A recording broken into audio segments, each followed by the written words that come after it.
Hello, and welcome. Welcome once again to the latest and greatest episode of the Secrets of the High Demand Coach podcast. And I am here with who has already proven to be such a wonderful friend and will be an amazing guest and is sure to provide an incredible impact for your life today. That is Miss Sheri Michele. She's a keynote speaker, author, investor, board member with over 15 years of experience in business growth and development. She founded Sudden Success to help business owners like you to boost their company revenue and team productivity by optimizing delegation and inexpensive solutions to their staffing needs. So excited to dive in and hear more about what that is and what you've been able to achieve and help others achieve. But I'd love to first just say thank you for being here.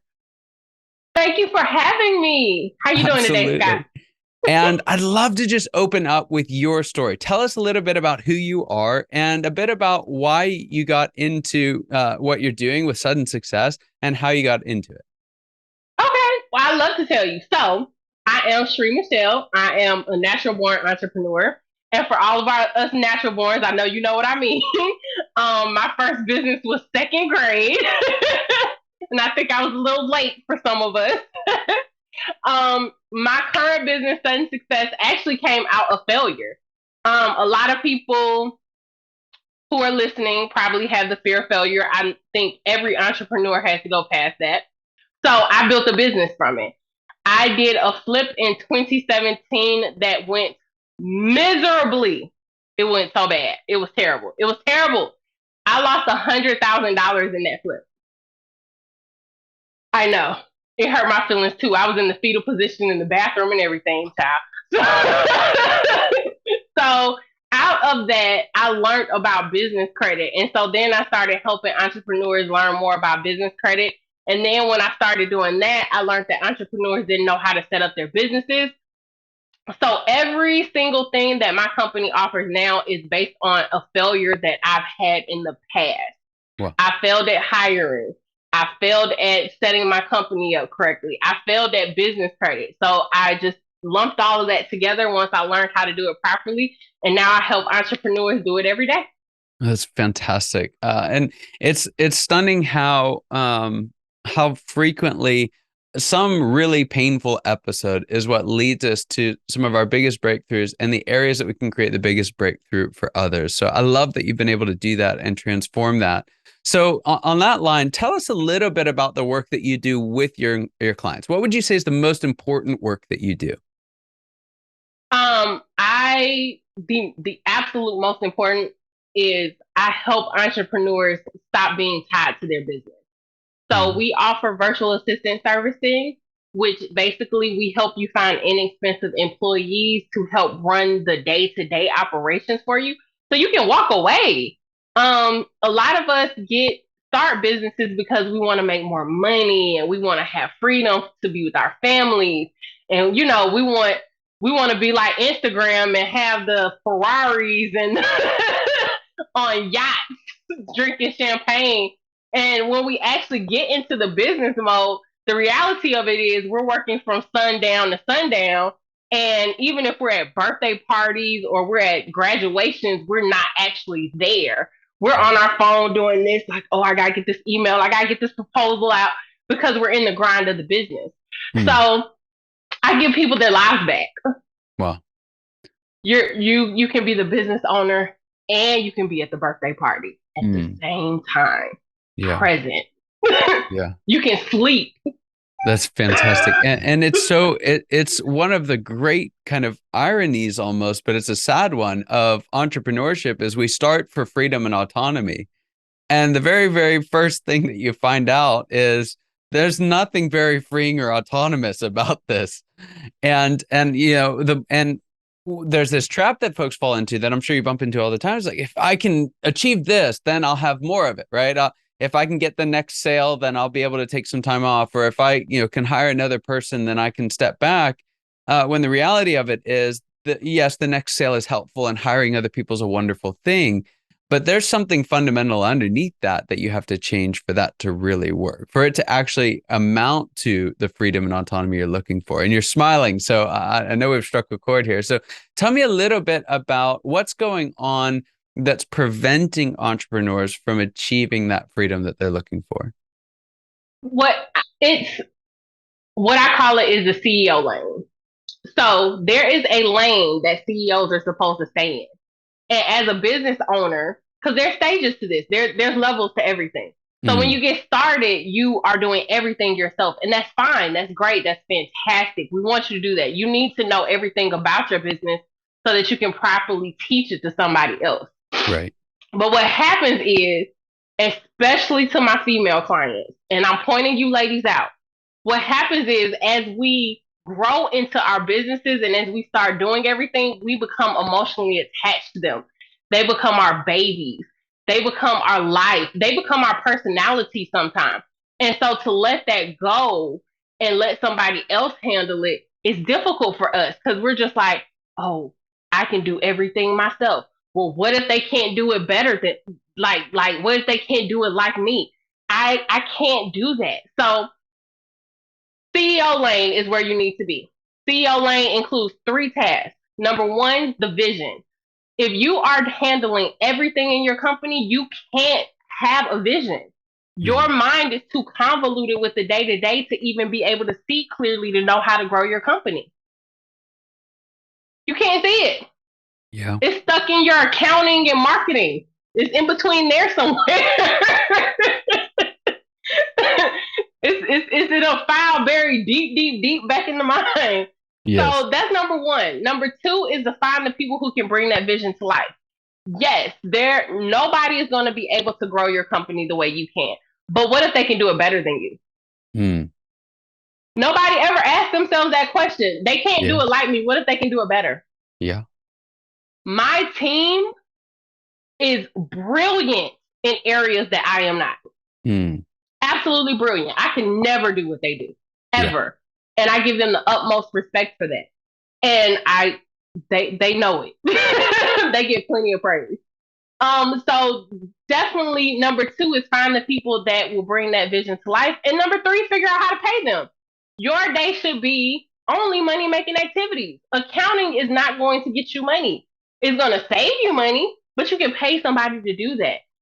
Marketing is the bloodline of your business. That's where most of you should be focusing on doing videos, on doing podcasts, on doing, this is my lane. This is my CEO lane. I like having these interactions. I love meeting you today, Scott. This is where I want to be. So this is what I do. I go to networking events. I drum up new business. That's my lane in my company. I don't do anything outside of this. Yeah. So I find the people. I have my vision. I found the people who can bring it to life. And then I find how to pay them, which is new clients, new business, new activities that pay money. And that's my lane. Anything outside of that, I can't do it. I don't know. Yeah. I don't know. Yeah, I love that. I love that so much because there's I say this a little tongue in cheek, but one of the defining questions for an entrepreneur around this stage in their journey, there's several stages, but around this stage in their journey is the question, what's wrong with these people? Right? It's because they go and hire folks and it's like they're nothing like you. They don't think like you. They don't do the things. It's like what's blindingly obvious to you could be in a foreign language from another planet for them. And so what I've found is that we really struggle at this point. And you mentioned it earlier, even in your own, is I wasn't good at hiring and I needed to learn how to hiring. What's happening, I've found, is that there's a mix of great employees who don't think like us, and that's exactly what we need them to do. And then other folks who may not be the best fit right now who don't think like us. And that's not helpful. But when you're down in the weeds, like you talked about, you can't see the difference. Right? There's some who don't think like you, and that's exactly what you want. Others who don't think like you, and that's the worst thing. So how do you help folks navigate, like, who's the right person to have on my team? So where people fall short in that, and this is one of the things that we absolutely specialize in our service, is we take time in our hiring process. So a lot of entrepreneurs, once they get into their mind that hiring is the next step, which you should do it as soon as possible, honestly. But as soon as they get that in their mind, they are like, well, I need to do it right now. It's got to be done today. So they'll go and they'll do 3 interviews and they'll be like, okay, you're good. let's hop in the fire. I typically take 2 to 3 weeks to hire someone. Mm. It's a process. And in that process, I get into my mind that it's completely neutral. So I may have feelings about one candidate, but I have to be neutral for everybody else because who's going to show up in the process? And I learned this early on. I was looking for an executive assistant who is now my operations manager. And there were like 5 candidates. And there was one, and she was saying all the right things, and she was doing everything correct throughout the process. Because I have like 5 steps in my interview process. And it was that final task. I do a test task at the end where for an hour, I pay them a couple of dollars to, we'll have, we'll just test them on their job. So for a graphic designer, I may ask them to do a flyer on Zoom. Or for an executive assistant, I may give them an itinerary where they have to go find information. But I absolutely leave information out that's imperative for them to ask me questions. So that gives me an idea of how we're going to work together and how detail oriented they are. Well, that person who I was like all gung ho about, she didn't ask me not one question. She just did the task in 10 minutes and then she was out the door. The person who was right behind her, she asked all the right questions. I said something like, hey, I'm going to Atlanta these dates. I need a hotel and flight. And so that person, she just gave me 25 flights and she gave me 15 hotel options. Well, as a CEO, who has time to go through all of that?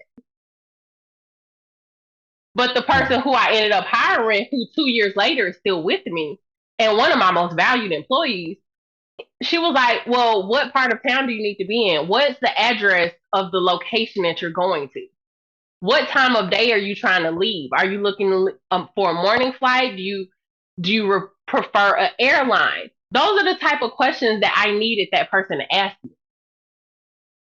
I think there's such a tremendous, even from just looking at it from a process standpoint. I love that. I love that you do this and withholding some of the information, because I think one of the mistaken beliefs for founders at this point is I need to hire, I need to hire people and they just need to do their job, right? I don't want questions from them. I hired you to figure it out, right? We've misused and abused the phrase we hire great people and stay out of their way. We've taken that to mean we hire people, we don't know if they're great or not because we just hired them as quickly as possible, and then we abdicate any responsibility for helping them succeed. So I love that that's built into the process on finding folks, because the flip side of it is, and I use this illustration a lot, and I should come up with a better one because it sounds bad, but have you ever taken a dog to dog training? Have you ever done that? So I did this. We'd never done it before, and we finally do it for this wonderful dog that we have. And I realized dog training is not dog training. It's owner training.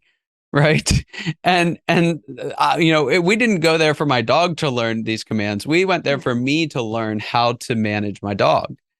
And so much of the process for entrepreneurs is that they have to learn how to manage the people that they're bringing in.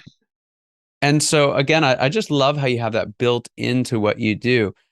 So this shows up equally, and I would say as a result of not having a process like yours, one of the places where so many struggle is in this idea of delegation. So in your intro that you said, we're talking about boosting team productivity, optimizing delegation. Where do you find entrepreneurs are getting this wrong, and how do you help them get past that? The first 3 months. The first 3 months is where they're getting it wrong. They don't want to take the time to train their help. And you made a valid point, Scott. That's the whole point. So if a client comes to me and they're saying, hey, my VA is not getting this right.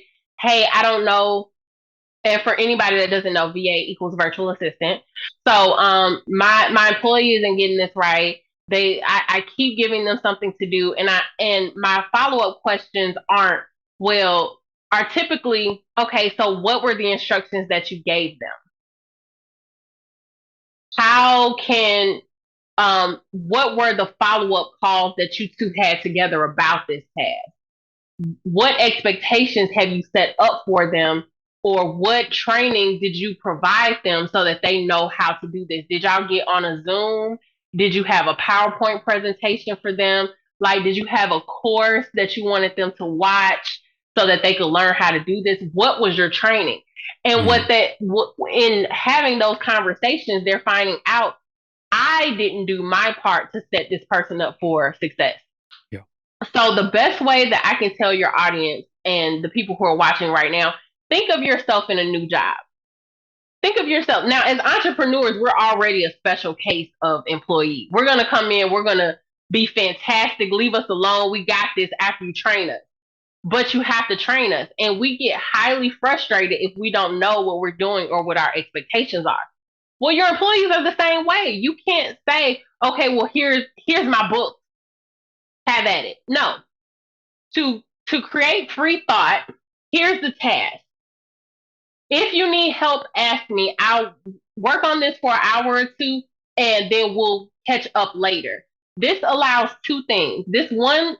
Three things, actually. Number one, it lets them know that you are willing to let them process it by themselves first, so that you can see how they work independently, what their thought process is, because you are not going to know what they're capable of if you say step one, do this, step two, so you need to figure out how your employees think, because that's valuable to you. You don't want your thought process, you want somebody else's. Number two, that gives you stopping points. So, hey, stop, this looks great, but this is what I want you to change on this. So then they're getting your expectations, and you guys are building a relationship of trust, because now they know that they can freely come and ask you questions. Yeah. And if you take 90 days to train the right employee, and I always say people should start with one, it's going to do several things for your business. Number one, you're going to have a person who can train everybody else. Yeah. They're going to know the nooks and crannies. They're going to know you front to back. So they're going to be able to train your other employees. That's number one. Number two, you can walk away. I had COVID in December, and I was down for 3 weeks. I had COVID and pneumonia. I still made 10 grand that month. Wow. And I was gone. I completely in the bed, 30 days. I still made 10 grand. My clients had no clue that I was gone, because I have a team that keeps my revenue going. Yeah. That's fantastic. That's fantastic. I love it. I mean, there's just so much in there. We could probably do about 19 podcasts on this alone, but to keep us moving here, because this is the moment I've been waiting for, and I just can't wait for it any longer. But I'd love for you to share us, what is the biggest secret that you wish wasn't a secret? What's that one thing that you wish everybody listening today knew? Hire fast. If you're still in your 9 to 5, hire fast. And your 9 to 5 is a benefit, not a crutch.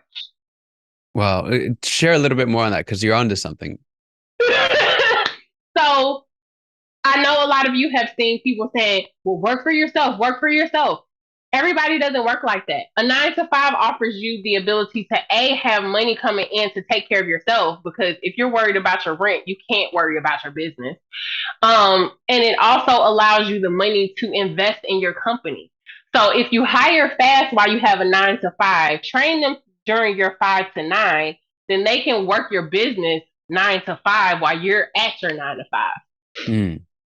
Yeah, that's so good. So, and I'd love for you to just pull this out, because one of the things you mentioned was people hired too quickly. It was like 3 people, and then they make a hire. Your process takes a few weeks. So tie all that together for us, because I think I know where you're going with it, but I'd love to hear, how do you, because it's hire fast, but it's also don't hire too fast. So what would you just say for someone hire in your business quickly. So for the business standpoint, don't make it to year 1 without an employee. Learn what you need to learn for your business, learn how your process is, but get that first employee in, because their thought process is going to help you get that mode of operation going. And it's going to put some fire under your behind, because let me tell you something. There is no other fire like being 100% responsible for if another family eats. Yes. So you're going to start working harder just because you're responsible for now another household, essentially. So don't make it to your first year in business without an employee. But when you are at the hiring stage, take your time to hire. That's so good. So decision to hire, we've got to make the decision. We need somebody quickly. Once we've made that decision, we want to slow down a little bit to make sure we find the right person with a great process. Ah, I love Exactly. it. I love it. That's so good. Okay. Last question for you here, and then would love to help folks get connected with you because I know there's people listening. I was like, this is absolutely what I need. This is why I started. So share with us a little bit from, I'm going to have you change perspectives for a moment. I'm going to have you take off your advisor hat, if you will, and put on your CEO hat. So your founder, your CEO of Sudden Success. Tell us a little bit about what this next phase of growth looks like for you in the business and what you think some of the challenges are that you'll have to overcome to get there. So my next is exponential growth. I need to get several streams of income going at 7 figures. And so that is the next phase. The biggest hurdle in that is money. Money is always going to be a hurdle, guys. So that's me being honest. Money and marketing. So I need money to market to the masses. Yeah. MMM. Yes, that's exactly it. That's it. That's it. I love it. Excellent. So for those listening, saying like I started because I wanted to, I wanted the freedom of having my own business, and now I've got anything but freedom. How can they reach out to you for help? Absolutely. So my team has me everywhere. You hear me say my team. My team has me everywhere. So you can find me on TikTok, Instagram, and LinkedIn at Sheri Michele, as well as Facebook. And if you're looking for a virtual assistant today, you can go to www.helpmefindava.com and fill out our short little form, and my team will happily help you find the teammate that is going to assist you to grow your business to the 6 and 7 figure mark. And we do all businesses, all niches, um, and all types of employees. So we have accounting, we have Amazon, we have credit repair, all of them. Fantastic. So that's it's www.helpmefindava.com. That's it. Perfect. All right. Excellent. We'll add that to the notes so you can click on it and get right there. Sheri, thank you so much for being here. It was just wonderful having you. Again, there's just so much gold in there. For those of you listening, just pause it, hit rewind, and go back to the beginning and listen again because there's about 1,000 things that she said that we didn't get to explore, but that will point you in the right direction. So thank you so much for being there. For everyone listening, thank you so much for being here. Your time and attention mean the absolute world to us. It's such an honor to get to share with you, and we look forward to seeing you next time. Take care.